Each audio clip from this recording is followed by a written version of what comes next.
Sam, our show notes always say welcome and Keela Salai. And you put this in the show notes every time, and I always just skip over it and I just do my own thing. And I'm just wondering if it's just like you're like, one of these days he'll say it, because you don't usually like. You could just take a moment and just say it and just be like, I'm gonna get him to say it. And in fact, I actually just did. It was a genius ploy. Yes. It only took 89 weeks. But you got there. You're committed. But Absolutely. we're here, yes. And I messed up the episode number, because we are actually on episode 89. Oh, well, there you go. So episode 89. Welcome to the Mass Effect Lorecast. I'm Tom. That's Sam. I'm Robots. That's N7 the Legend. We are your hosts for all things Mass Effect. And I don't know why I said it that way, but we're just going to roll with it. Because today we've got a guest.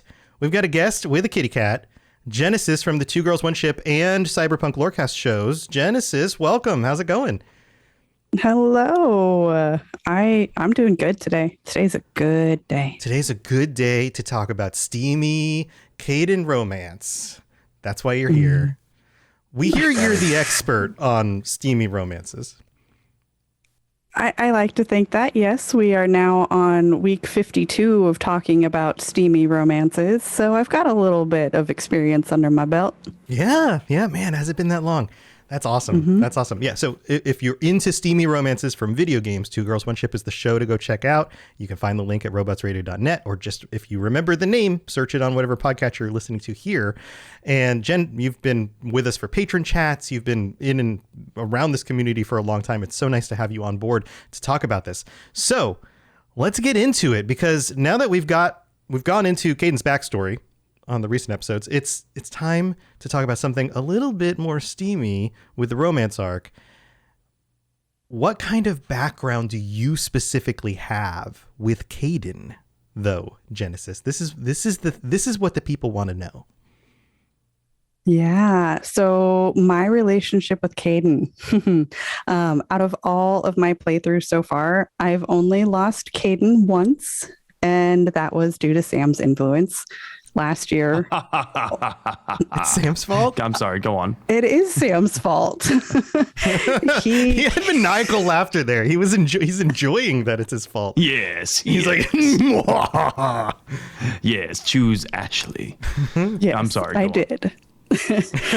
Well, because it was the way that you passionately spoke about Ashley on the Two Girls episode that you convinced me that I needed to have at least one Ashley run, and even if it wasn't a romancer. And I like her a lot more now than I did back then, so I will give you that. Well, I wear my heart on my sleeve, but I know you do too. And Gross. But your heart, and if Ashley was red, then and Caden's blue, then yours is blue. So I need to hear more about this background that you have with Kaden. Oh yeah, there's just something about him that really resonates with me, and I think a lot of that has to do with his voice and his level of maturity. Okay. So I'm going to turn one of your classic questions from your show back on you. We're flipping the script, right? We went into a lot about Kaden's story last episode, and I'm sure you had some feelings about some of our character analysis. What did we get right, according to you, and what did we get wrong? Oh, this is actually one of my favorite questions to ask our guests, because it lets us know how well we've done for the episode. And I'd like to say that the devotion that you put into your research topics is top tier. Yeah, that's that guy. That's his job. Yeah. It's all Sam. It's all Sam. I'm the production guy and I'm the pretty face. He's the brains. The brains, definitely. And speedy typer. And I think that you did get a majority of his story into the episode, and you really did my man justice. The only big detail that I think that you left out that brings more depth to him as a character and to his romance overall is the timeline.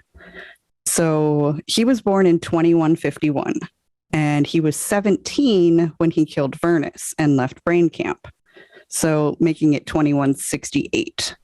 He didn't join the Alliance until 2173. So that leaves a 4-year gap in between those two events. And a lot can happen in 4 years.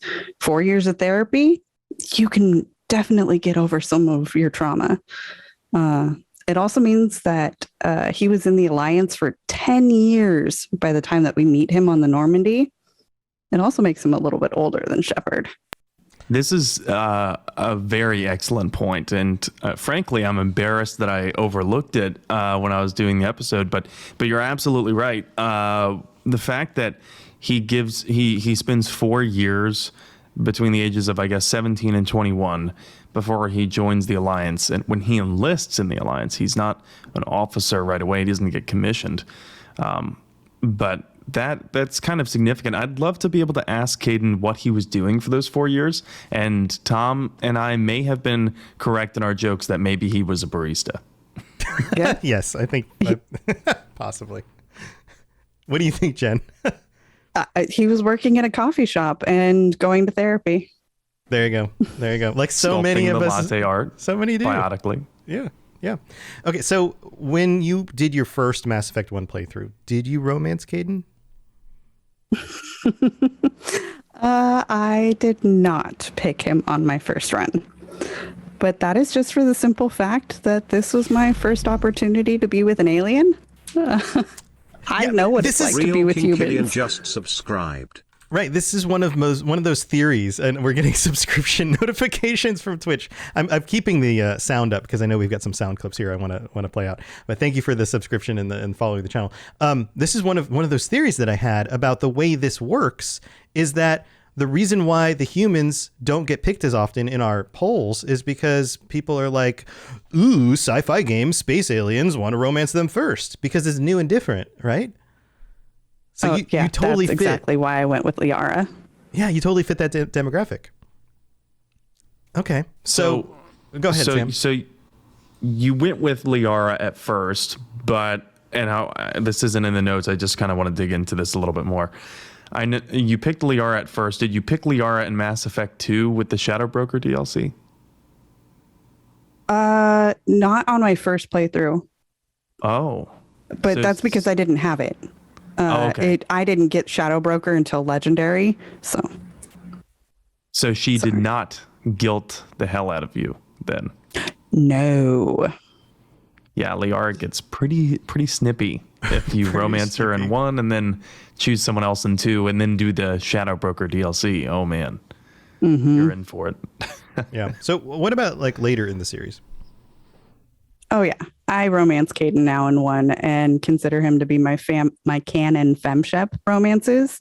My femshep is Kaden Garrus, and my bro is either with Ashley until Vermeer or just celibate in 1, then Jack, then Kaden. Okay. I definitely romance him now. Okay. Sam, you want to take the next question? Yeah. So last week I mentioned, and we were talking about his demeanor a lot. And I said that he's a pretty reserved guy, and the player can get him to open up the more you befriend him. But ultimately, he is the stereotypical naval officer, very straight-laced and disciplined. Do you think that attracts some players to him? Is that a selling point? Or do you think his primary allure is a different quality? So the buttoned up guy, I don't think is his main selling point, but a couple of things did come to mind. One is gender preference. Okay. If I were a straight woman, only interested in dating humans and playing this game, Kaden and Jacob are my only 2 options in the entire trilogy. I'll let that sink in. The only 2 human male romance options are Kaden and Jacob. That's kind of insane. Yeah, because you think about it, the other side is if you are I was going to say human. Of course you're human, but if you're a straight man only interested in dating human females in this game, you have a lot more options. You can date, Ashley, Miranda, Kelly, Jack, and I think I'm missing 1 or 2. Diana, technically, I suppose. Yeah. Did you say Kelly? I did, yes. Okay. Yeah, there were like 5 or 6 when I was looking at it. And yeah, there are certainly more options.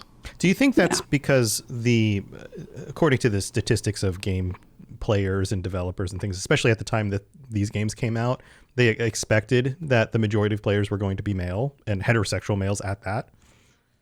Oh, yeah. Yeah. I think that the amount of female players who have liked Mass Effect is probably surprising to the BioWare executives who were there when these games were produced. And probably increased over time as well. Like, I bet there are more women who played Legendary Edition playing Mass Effect for the first time when that was put out than there were who played any of the first 3 or 4, including Andromeda releases at those times. I would bet that the statistics have increased over time with the number of women playing this game. Mm-hmm. Well, my partner is one, but that's because I forced her to try it. Sure. But then there's also women seeing other women play it and talk about it and share things online and go, oh, you like that game? I'll try it too. And there's, Yes, that it kind of gets the snowball rolling down the hill. So, okay, so we were in the middle of, I think we kind of rabbit trailed here. Was there more you wanted to say about, I don't know, what we were just talking about? Oh, yeah. So the other things that came to mind about what qualities I enjoy about Kaden is the voice. Raphael Sabarge definitely can bring out such a wide varying range of emotions, from the way that he laughs and almost turns it into a giggle. It's just sweet and endearing. But then he can also drop it down into like sultry levels that I was not expecting in a video game. Let's get it on. Yeah. I'm going to get Raphael Sabarge to wish you happy birthday with a cameo next year. I'm moving on from that one. I could also see Kaden being the white picket fence guy. If the circumstances were different, I could see the two of them retiring from the Alliance and having or adopting kids together. He is also the type that knows that time is important. Good things don't last for Kaden. He had a good life with his parents, but that was taken away by Bot. He had something special with Rana, but that too was taken away when he lost control. He lost Jenkins, who Shockwest let us know they were really good friends. Then he lost Anderson as his commander. Kaden feels real. He feels human. But he can say it a lot better than I can. And I brought a few of my favorite Kaden lines with me. So can we play the clip called Make Me Feel Human? Yeah, here we go. Let me just make sure the audio's up. All right. You're right. About everything. I think about losing you and I can't stand it. And the galaxy will just keep going. Everything, even the Reapers, will come around again. But you and I, we are important right now. Shepard, you make me feel human. Like a natural human. Well, he's been vulnerable. outcast. And that's Kaden being vulnerable. That's something I think you don't get a lot with many of the romances in Mass Effect. You don't get that level of vulnerability, of frankness, where you can see behind the curtain of a facade. Prime example is the Miranda romance. I feel like even with her romance, she still has a wall up. And a few other romances are kind of the same way. So Liara too, in my opinion, but well, she does turn Lots into of the walls. shadow broker. I mean, there's a little bit like that by just trade. There's gonna be boundaries. Yeah, but I see what you mean about Kaden. He's he can be very direct. He can connect with you because the way that Raphael Sabarge is delivering those lines, at least the last clip that we just played, it's like he's talking to the player as if they're the only person in the world that matters. Yeah. And when you're in a relationship with somebody like that, you feel it. And so even though it's just in a game, I felt it. Yeah, I totally get that. Yeah, that's exactly the kind of voice acting performance that brings a character full circle like that and is needed, if you're going to have meaningful romantic relationships in the games with them. So, but criticisms that I've heard thrown Kaden's way include that he's just too put together, that he doesn't have enough baggage to fix. So he's quote unquote boring. Do you think that that's a fair criticism, or are those players who say that, are they missing something? Yeah, I think that the timeline isn't very apparent in the game in Mass Effect 1 of how long it took for Kaden to get into the Alliance. So we have that missing 4 years that we don't know what he was working on. And then the 10 years before we meet him, it definitely has a lot of opportunity to work on himself. And I think he did. And it shows that, he's not Jack who flies off the handle or Garrus who struggles to see both sides of the argument. He's not naive to the world like Liara or trying to live up to the impossible expectations like Miranda. What he isn't boring. It's stable. It's reliable. It's confidence. Like a white picket fence. Yeah. I can see Kaden with a tucked in polo right now. Oh yeah, absolutely. And with the baby carrier, like the little baby bucket. Khakis. Yeah, khakis, a polo, baby bucket, going to lunch with the family on the weekend. Yeah. Driving an RV, burnt the hell out because the kids won't stop making a fucking mess. Right. Shut up in the back already. No, we're not almost there. Just relax. Why do that? Kaden can just throw up a stasis field around the kids and then you can't hear him screaming in the back seat. Or around his own head. Just I'm focusing, I'm driving. Debate. Is that child abuse? If you do it to yourself, it isn't. If you do it to the kids, maybe. Oh, yeah. Stasis around your own head so that you can live in bliss. Right. Well, I can't hear anything right now. Got stasis field. I'm just driving the car. You guys chill out. Probably couldn't move your eyes either, right? Yeah. Well, what if you put it up like a taxi screen, like there's a stasis wall in between the front seat and the back seat? Then it's not affecting anybody, so it's not child abuse or self-harm. We're good. There you go. Good luck turning the steering wheel, though. Yeah, I mean, all of this. Like, all of this has complexities. So I was thinking, like you somehow create a bubble around you, like the stasis field just like fits around your head, but then there's like a hole in the middle, like a donut, like a 3-dimensional donut. I mean, if you're good enough with biotics, you can do it, right? Like tiny biotic fields inside your ear canal. Oh, there you go. Yeah. Or just like earmuffs, like biotic, like earmuffs. You just cap your ears, right? Biotic earmuffs. Right. Yeah, there we go. Now this is an invention that parents can get behind. Okay, moving on. I feel like we've beat that point to death. But yeah, I can definitely see that he's the other side of that coin is that he's not boring and he's stable, he's reliable, he's confident. So in your opinion, what does that say then about the players who say that he is boring because of those qualities? That maybe they haven't spent enough time with him. How many times have you kept Kaden alive? Because if you've only had him up until Vermeer, you're not going to get a whole lot of his later aspects in the game. I don't think he's boring. I think he's funny sometimes too. Yeah. Oh yeah. Kaden has had some pretty great one-liners. Mm-hmm. He's just not as edgy as some of the other characters. I think that's the difference, right? Yeah. I think so. I think that Kaden isn't as provocative with some of the things that he says. He certainly doesn't believe in a morality system like Garrus's, where it's like, I'm the bad boy who doesn't play by anyone's rules. Like that. Right. That's not Kaden. He's not pissed off because at the it world doesn't need like to Jack. be part of his persona. Yeah. Okay, so what other 17-year-old do you know that can throw out one of the largest scale single biotic kicks and kill a Turian on the spot? Like at 17. So True. for people who say that he's boring, it's like, no, he has more backstory. You just haven't read into it.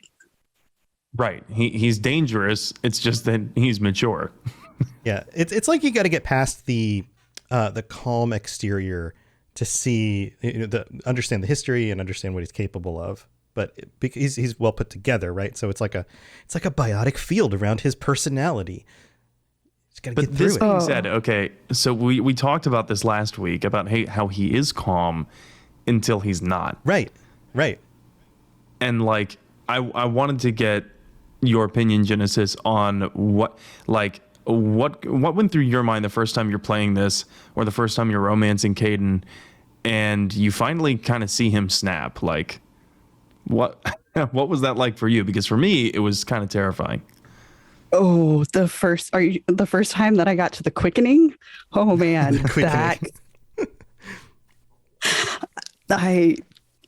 I felt it awkward. It felt like I'm seeing somebody who really could snap and lose control, but also the darkness that is, I am so angry, but I'm holding this all back until it is finally time for me to unleash. And you are just lucky that you are on the same side as me. Like, oh. I feel like that's a very real thing, that there are people who are, it's like the Hulk, like I'm always angry. That's my secret. But like, they're just like holding it in. And when things finally push them to that edge, then it's like, get out of the way. That's it. Like, this is a similar character just on a personal level that, like, my mom would always talk about how my father's so patient. He's so much more patient than other men, but he has his limits, like that kind of thing. Like when he's finally pushed to the edge, that's it. Just don't push that far, that sort of thing. Mm-hmm. Yeah, and I think Kaden has some.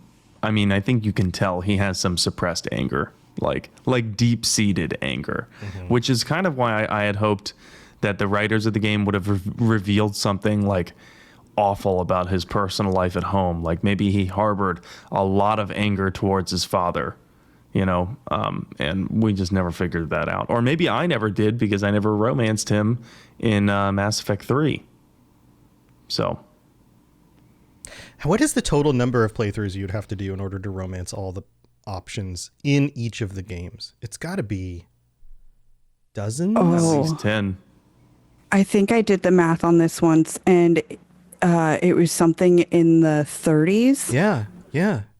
Yeah, because you can do certain characters on one, but then do different characters later, or do all of like same character through all of them. Like there's all these variations, like all the permutations of all of that.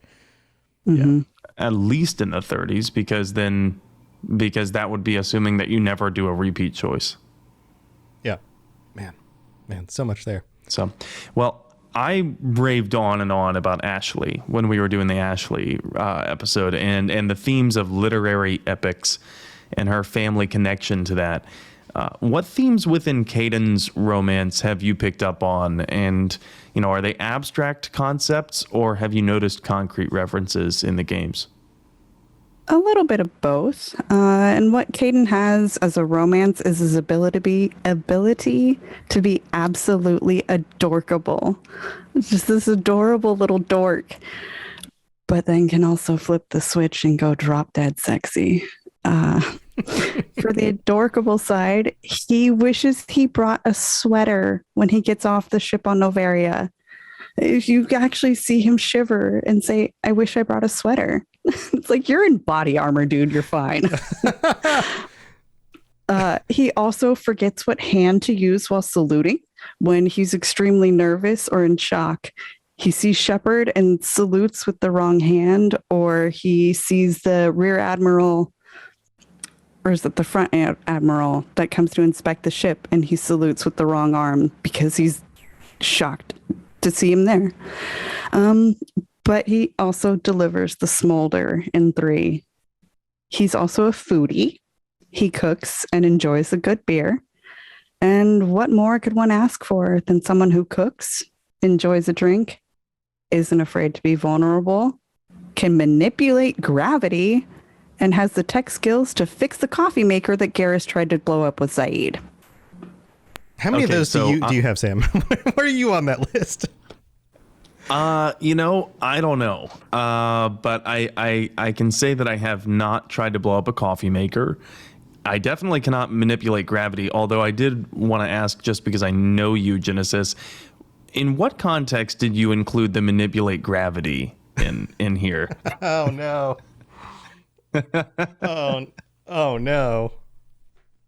Just the biotic fields that he can throw. Oh, and because that was, I included this one because that was the joke that Chakwas says to Shepard about Kaden and Jenkins together, because Kaden threw him up in the air and he went flying.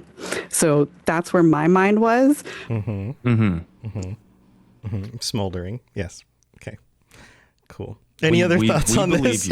Any other thoughts on this before we take a break and thank our patrons? Because we've got a lot more to talk about.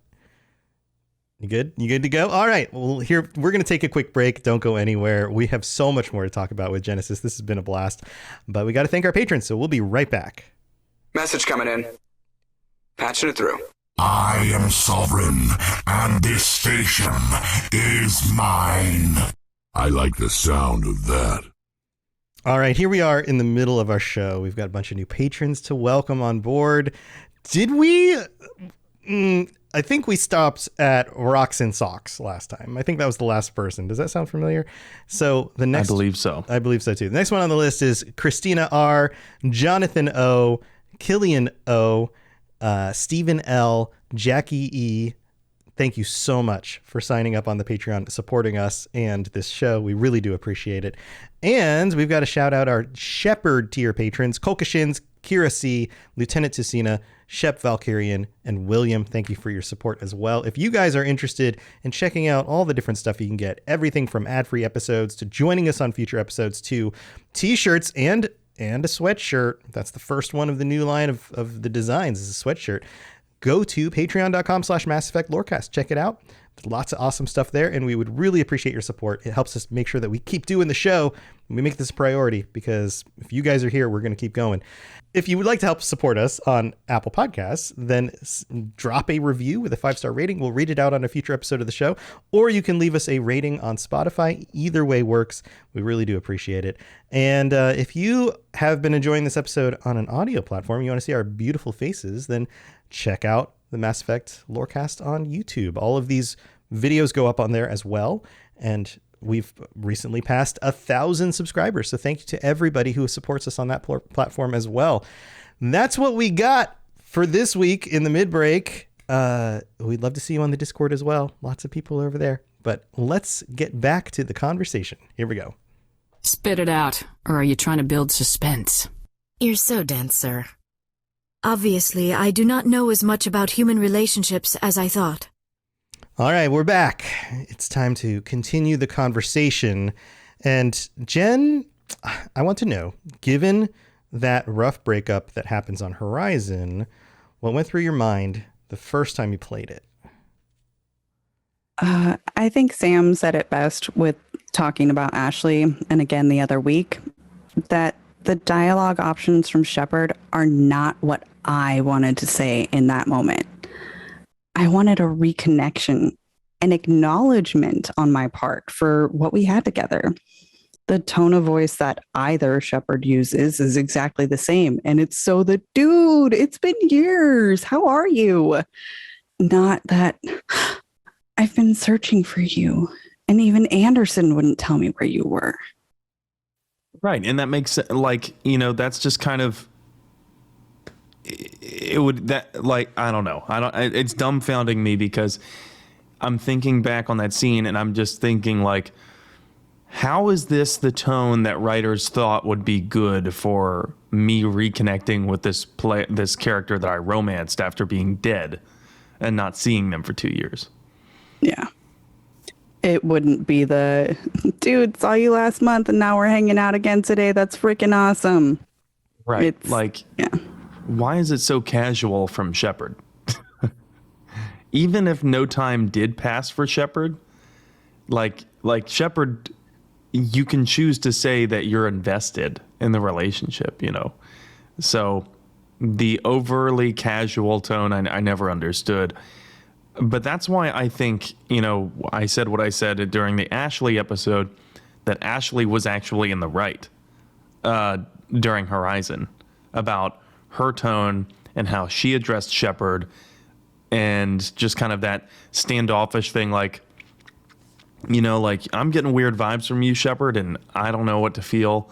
So do you think that on Horizon, do you think Kaden was in the right there, or Shepard? Well, I think they both had valid points. For Shepard, it had been maybe a few weeks that they had been back up and running. And, the last moment before they remember waking up was seeing Kaden. But for Kaden, it's been 2 years. And the last thing they saw was Shepard dying. They both have valid points. Yeah, I think they do, because it has only been a little bit of time for Shepard. But like I said, it seems like maybe the writers and the developers of the game included the same reaction for platonic Shepard as they did romanced Shepard, because it's not all that different. I wonder if it's just a development shortcut. It's not so much that they attempted to write it and wrote it poorly. It's that they didn't even try. Right. And that's kind of how it comes across. I think there are some minute differences, but nothing tangible. Well, let's talk about the letter that Kaden sends after Horizon. Because that's kind of like I have some parts of me that I'm like, oh, that's sweet. And then I'm like, hold up. So I understand that you have a clip of Raphael Sbarge reading it. Yeah, here, I'll go ahead and play it. Yeah, Jennasis sent it to me. Here we go. Shepard, I'm sorry for what I said back on Horizon. I spent 2 years pulling myself back together after you went down with the Normandy. It took me a long time to get over my guilt for surviving and to move on. And I finally let my friends talk me into going out for drinks with the doctor on the Citadel. Nothing serious, but just trying to let myself have a life again, And then I saw you. And everything just pulled hard to port. You were standing in front of me. But you were with Cerberus. I guess I really don't know who either of us is anymore. Do you even remember that night before Elos? That night meant everything to me. Maybe it meant as much to you, but a lot has changed in the last 2 years, and I can't just put that aside. But please be careful. I've watched too many close people to me die. On Eden Prime, on Vermeer, on Horizon, on the Normandy. And I just couldn't bear it if I had to lose you again. If you're still the woman that I remember, I know that you're going to find a way to stop these collector attacks. But Cerberus is too dangerous to be trusted. Watch yourself. Look, when things settle down a little, maybe, I don't know. Just take care. Fine. Kaden. What do you think, Jen? Oh, it hurts. It hurts to hear because he is in so much conflicted pain. The woman that he respected and fought with and fought for, he watched her die on her own orders. And I feel it when he reads the letter. That reading is so stylistic too. Like, I understand that it was probably just like a side thing that he just decided that he wanted to do, so he recorded it on his own phone. But it sounds like a voicemail. Mm-hmm. Yeah. Yeah. And it comes across so well like a voicemail, even though he's reading verbatim what was already written by the game's writers. So maybe that's a testament to the writing or something. I think it's the writing and the acting. It's both. It's good writing, yes. But then it's amazing acting because it feels so spur of the moment. It feels so just genuine and from his gut when it's clearly written, scripted, like it's well done. It's very well done. It is very, very well done. And like I said, I think the stylistic thing of it sounding like a voicemail is even more impacting because the clip of Kimberly Brooks reading this is not in the same style. It's too professionally recorded. It sounds too good. But yeah, Raphael Sbarge nails this, and it's heart-wrenching, like you said. But for me, hearing Kimberly Brooks read Ashley's letter brought it to life. What did you feel the first time that you heard this recording? Did it help you forgive Kaden? Oh, I remember the first time reading it, and then I remember the first time hearing it, and it absolutely did. It was the missing piece to the relationship. We have the falling in love in 1, and then the loss in 2, and then the trust is regained in 3. But hearing him speak it, hearing the pain, it makes what he says to us on Mars and then on the Cerberus base even more weighted. Yeah, because he's clearly hurt, right? He's clearly very hurt come Mass Effect 3. And he's trying to move past that hurt, but I think he's guarded. Mm-hmm. But Kaden mentions in that letter that he started dating. Maybe this is like it's put in there to round out kind of the letter to make it seem more realistic, because sometimes in relationships we say things that we're like, why did I say that? Why did I even say that after the fact? But why does Kaden say this? Why does he bring it up? Do you think it's because, in universe, do you think it's because he just doesn't know what to say? Or maybe he kind of wanted to hurt Shepard the same way that Shepard did to him? Or is it just like a empty-minded thing that he's just rambling and then he says this to his ex-lover? Okay, so I actually thought about this even more because when you were talking about it, how it sounded like a voicemail, I think it was a little bit of stream of consciousness, like putting it in game. I love the idea of it. It's like, yeah, I saw you and I wanted to get back together with you, but then, oh yeah, I kind of started dating somebody. Do I need to tell her that I started dating somebody? But no, I actually don't want to talk about that anymore. So I'm just going to move on to the other point. And holy crap, this is a voicemail. So I need to quit rambling. So I'm going to wrap it up soon. Mm-hmm. But so I like that idea. But I don't think that it was his intention to hurt her. I think that it was a way for the player to feel like, well, if he's going to move on and not join the ship, I can move on too. It's a way to have a clean break if you want it, or understand that what he said was that he tried to date and it didn't work out. So looking at his picture before the end game mission and replaying that letter in your head, that also makes sense, where it's, yeah, we tried to date other people and it didn't work out. So I'm just going to think of you before I go to the end.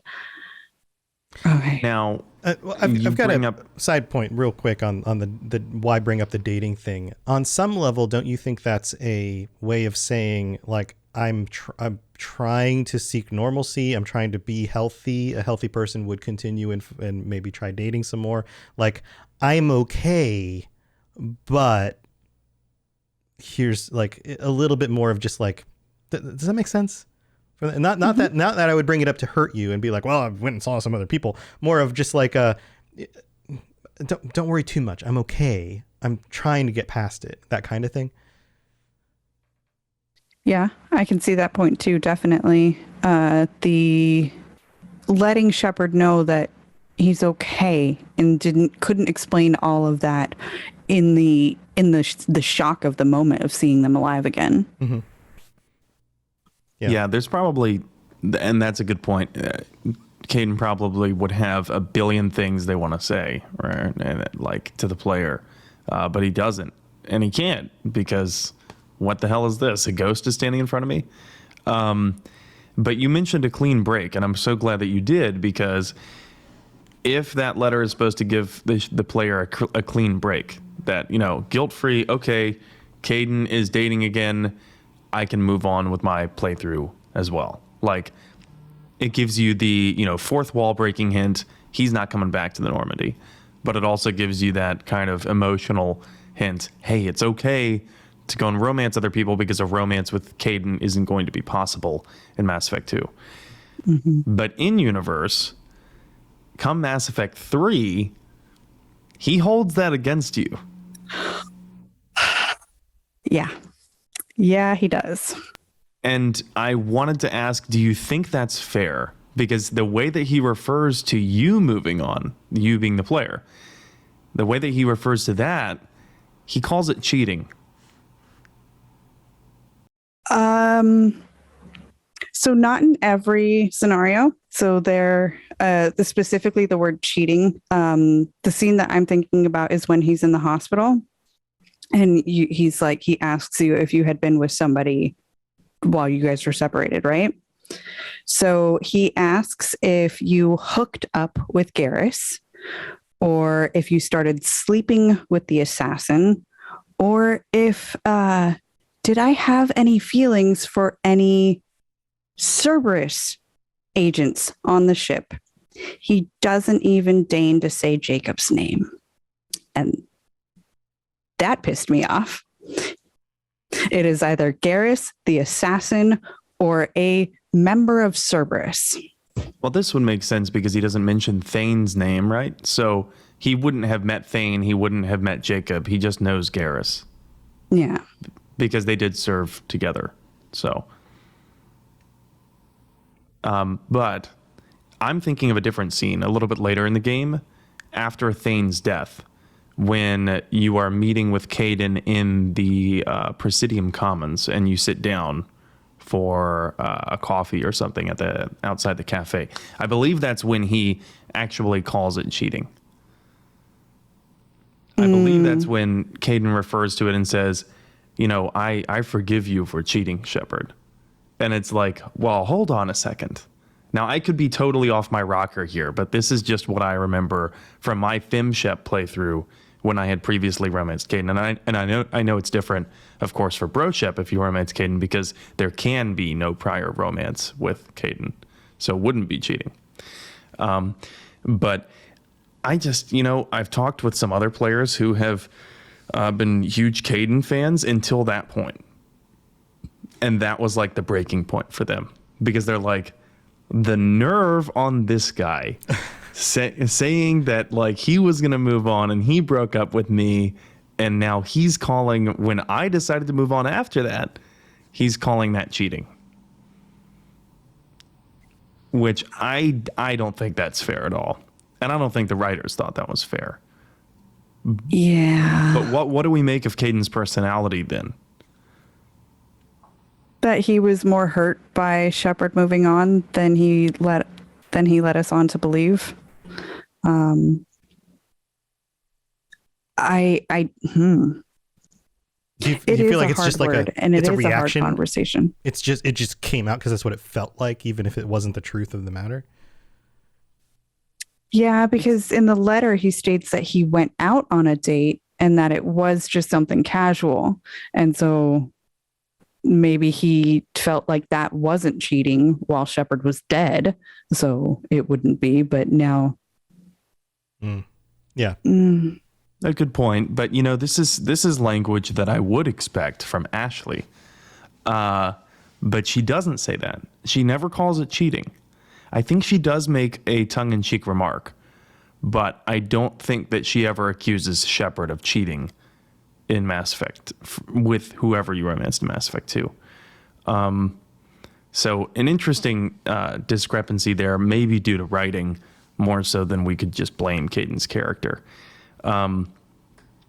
Now, I wanted to ask you because I know that you have done both, and I know that you prefer the male shepherd romance in Mass Effect 3 with Kaden above the fem shep romance with Kaden. Why is that? It's not that I prefer the Kaden romance with the bro. It's more that I prefer Garrus's romance over Kaden's. So my fem is never going to pick Kaden in 3. But I also really, truly do enjoy Kaden's romance. And so the fact that he is an option for me with my bro shep runs, that it's the clear option to me. Is that romance any different than the fem shep Kaden romance? It is different. A lot of the dialogue options are different. For starters, with FemShep, it's all about giving it another try, seeing how it can be now that there's a real shot again. There's also the confrontation scene that we talked about, and then the final night before heading back to Earth, they talk about what the night was before Ilos, and oh my, is that a steamy conversation? I'd really love to play one of these little steamy clips. Can you play? Sure. Can you play "Confidence is Key"? Yeah, here we go. I'll never forget that first night we bunked together. Yeah, of course not. I mean, I was pretty spectacular, if I remember right. Mm-hmm.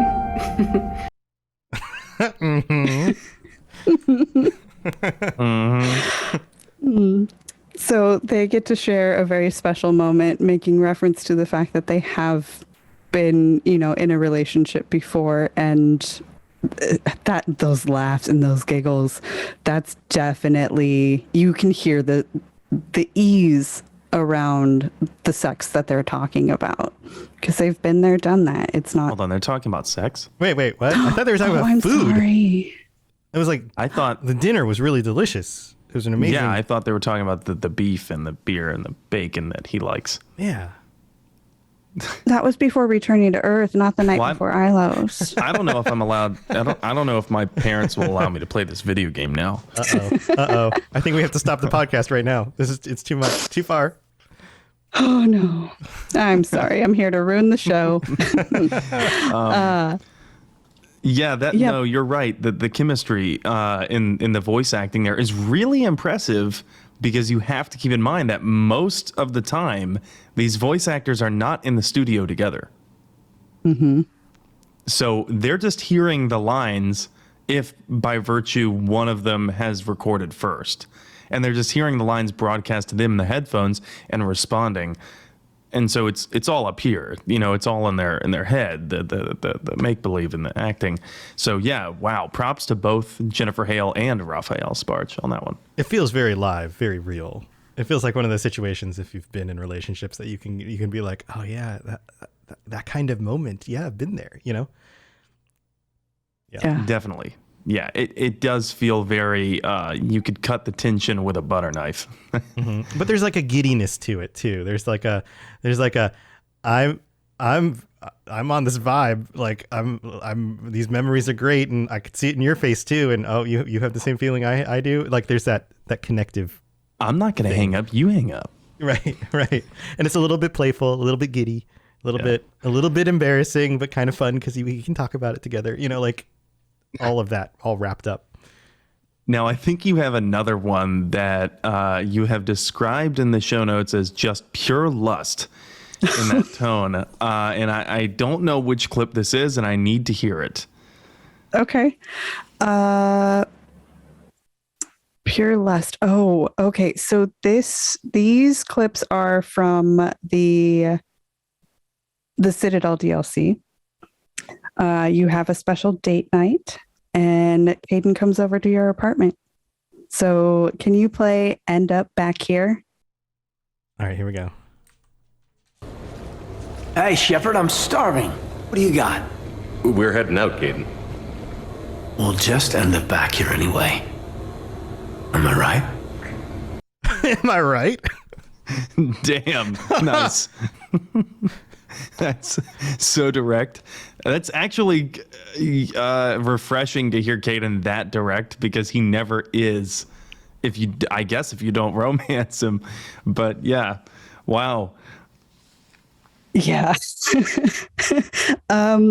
So the directness that you just mentioned, there's one, the other clip that I really like is "You'll Never Find Out," and what it is it shows a moment of how much these two find each other attractive, but then Kaden slips right back into his vulnerability. All right, here we go. Nice to see you in action on the car lot. It was pretty hot. Why, thank you. What would I do without you? You'll never find out. It's kind of sweet too. It is. You No, know, I like, this. yeah. It is very. It's sexy and then very, very sweet. But it's like kind of sincere. Like no, you're not gonna. I'm with you. Like I'm not going anywhere. Like right. Like it lends security to your significant other to say that. So, and that's something that not a lot of people are willing to be vulnerable enough to do. Mm-hmm. Or sure enough to state it sometimes, because they're kind of hedging their bets still on the relationship a little bit. You know. Oh, gosh. Yeah. I just, I don't know. I won't get on a soapbox too much, but if you're constantly hedging your bets in a relationship, you should take inventory. Yeah, it's probably time to take move inventory on. if you actually want to be in that. Or if the person you're with is doing that, that's a red flag. Yeah. So that's all I'm going to say. Yeah. Jen, you were going to say something?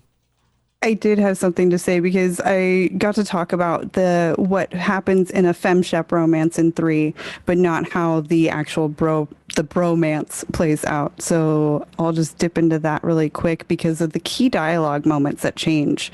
At that meeting where they go out for, I think it was steak and beer at Apollo's Cafe, Kaden tells the male shepherd about how he is looking for someone who is strong and confident, someone he admires and respects and enjoys being with, and of course is handsome.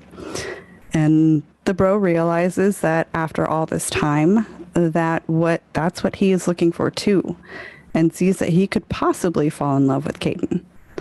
And instead of a possible confrontation scene about "you cheated on me," or has there been anyone else, Kaden asks if Shep is flirting with him, but that he doesn't want to know the answer to that question out of the fear of rejection.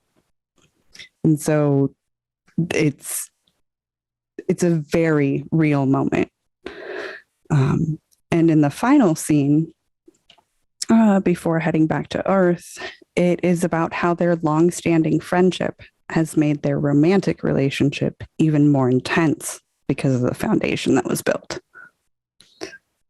Yeah, that makes sense. I mean, I would suggest that a good romantic relationship and a good friendship combine to be something that's potentially, long lasting and strong. So yeah, I would agree with that. Well, I want to ask you one more question to conclude your case for Kaden's romance. Why should someone choose Kaden's romance over Liara's or Ashley's? Oh. And this is by the way, to all of our listeners, not in our show notes, so I have just blindsided Jennasis. The other questions were provided ahead of time. This one is spur of the moment. What do you think?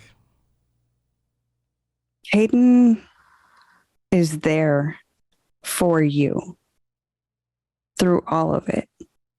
He doesn't have anything hidden, a hidden agenda, isn't trying to raise up higher on the ranks, isn't going to go run off and become the shadow broker, isn't going to outlive you by another 800 to 900 years to where you're barely going to be a memory. Kaden,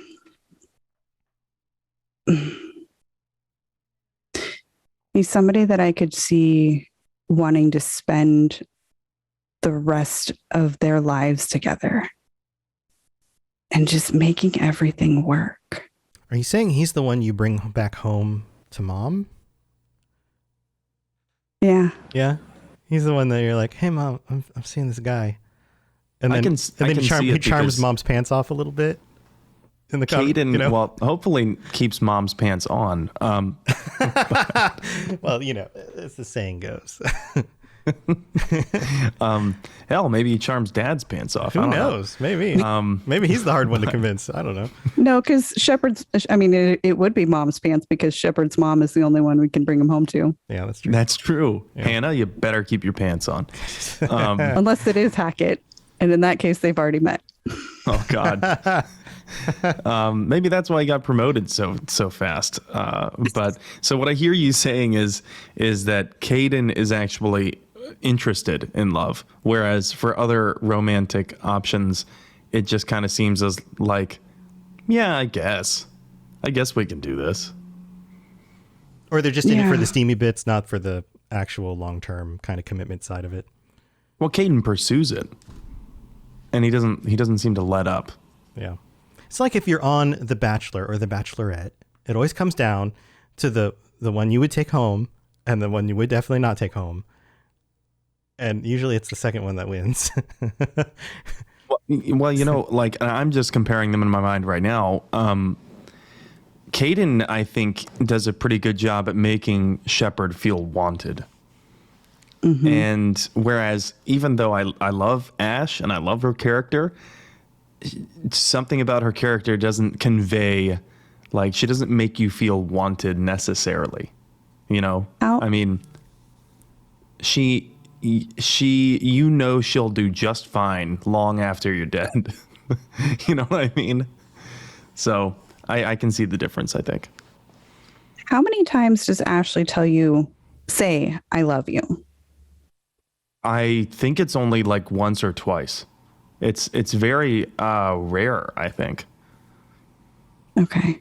And that's just out of my ass. I'm pulling a number because I don't really remember, but I do remember when I did hear that, I was shocked. I was like, oh my God, she actually said the L word. Kaden says it a lot. But not in Mass Effect 1 because he doesn't say I love you in 1, but he says it in 3 a lot after you've rekindled and solidified it. He tells Shepard, please don't pull any crazy stunts like that. It makes me so nervous. But I guess it's one of the reasons that I love you.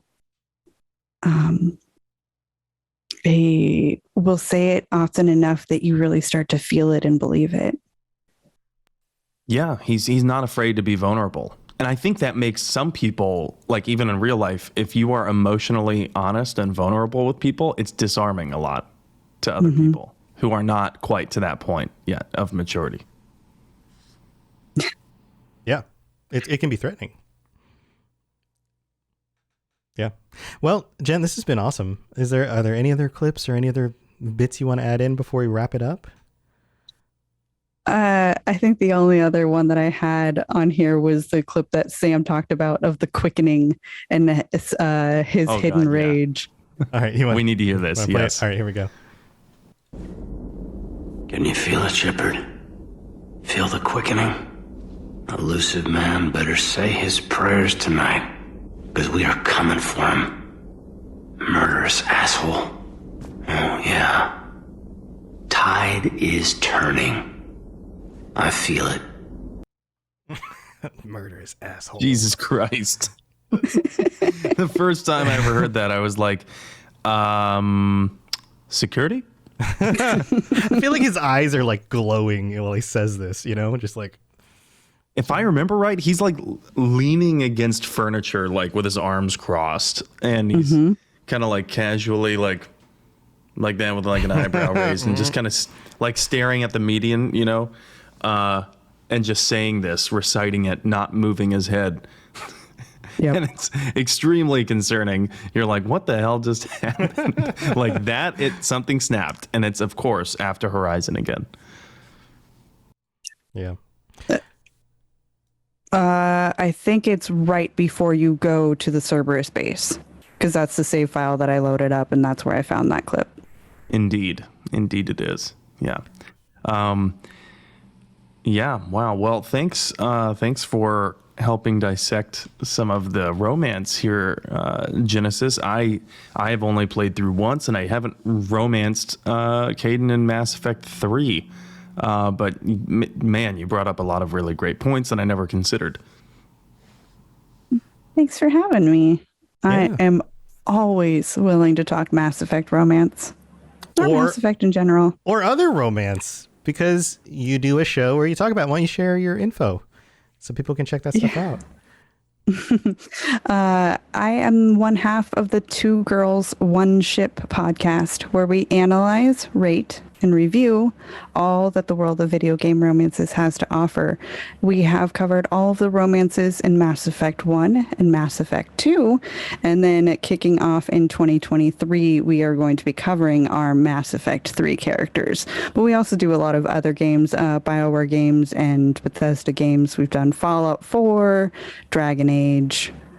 We are currently in our Dragon Age 2 section. Nice. And you can, whatever you're listening to this on, you can go listen to that as well. Just look up Two Girls, One Ship.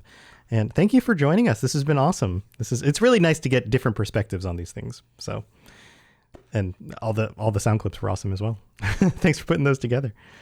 Mm-hmm. Sam, you got anything going on you want to share? Yeah. So, well, first of all, if anyone's interested, I'm going to help plug Two Girls, One Ship a little bit more, because if anyone's interested, there's another Kaden episode that they have, as well as the Ashley episode on Two Girls, One Ship, which I was gracious enough to have been invited to guest on. So those are the two episodes that I think listeners of this episode might want to go check out. But for me, my own stuff, I am streaming to Twitch. I am doing the final mission on my first FemShep playthrough on in 7 Day. So I've kind of parsed it out, and I'm streaming that on November 7th. That's a Monday. And that'll be at 3 p.m. Pacific, 6 p.m. Eastern. And that comes, I think, about 3 hours after Jennifer Hale is set to host a cast reunion for in 7 Day. That's exciting. So yeah, and speaking of that, our next episode, I figure we will cover whatever news or teasers or whatever happened on In 7 Day, and we'll let people know that coming Friday. So that's what I got going on. And if people want to find me on Twitch and Twitter, my handle is @In7TheLegend. Awesome. Yeah, join us for that stuff. I'm looking forward to seeing, maybe we'll get some more announcements or teasers about stuff. You never know. And you can find all my stuff, robotsradio.net, for all of the shows from all of the different hosts on this network, including my other shows as well. And you can come join me on my live streams, twitch.tv/robotsradio, where we do this show live. And I also play games and hang out other days. So come hang out with us. We'd love to have you join us. Thanks for joining us, everybody. Chat, thank you for being here. And Jen, thank you again for joining us. This was awesome. All right, we'll see you next time. Stay safe out there. It's a big old galaxy. And there's, handsome dudes that you can meet. All right, I guess that's the way I'm going to wrap that episode. Bye, everybody. Thanks for tuning into the Mass Effect Lorecast. We'd love to hear your opinion and thoughts on the lore of Mass Effect. Reach out to us on Twitter @MassEffectCast, or check out the Robots Radio Discord. Also, you can send us an email at masseffectlorecast@gmail.com.